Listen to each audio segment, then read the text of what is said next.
I'm joined now by Jeff DeGraff. He is the Dean of Innovation and founder of Innovatrium. Thank you so much for sitting down with me today. Thanks for having me, Gina. How's it going so far? Good. It's a delightful audience. Yes, absolutely. Everyone here is, I think, having a great time.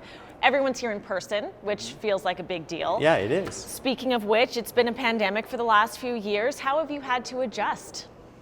Well, I think like a lot of people, being a professor, I had to be online a lot. I had to deal with all of the frustrations of online technology, some of which I actually helped develop years ago.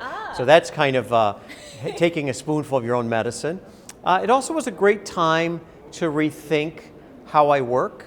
And for example, I made a whole video series that sort of complements the books that I write. And I spent a lot more time with my children, which was nice to do. How has innovation impacted the mobility industry?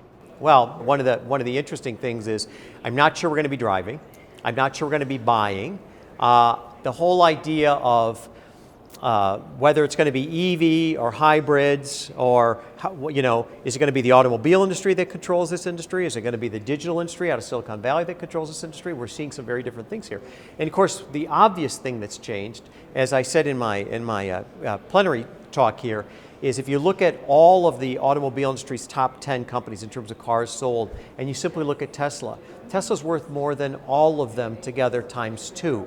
So what we're seeing is a very different model of investment, a very different model of what's driving the industry, which is being driven sort of from this digital domain for the first time.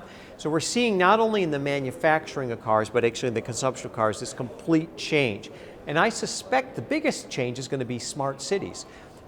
How are our cities going to respond to this? Because that's where all the big growth, where the big money and the real heavy lifting is going to come.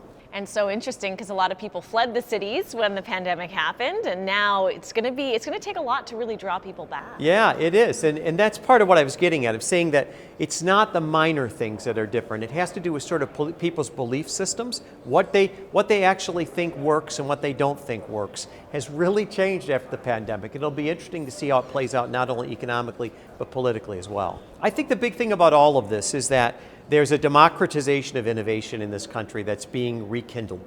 And I think young people are starting to realize that the cavalry ain't coming and that they're going to have to solve some of their own problems. And I think they're doing it in a really remarkable way.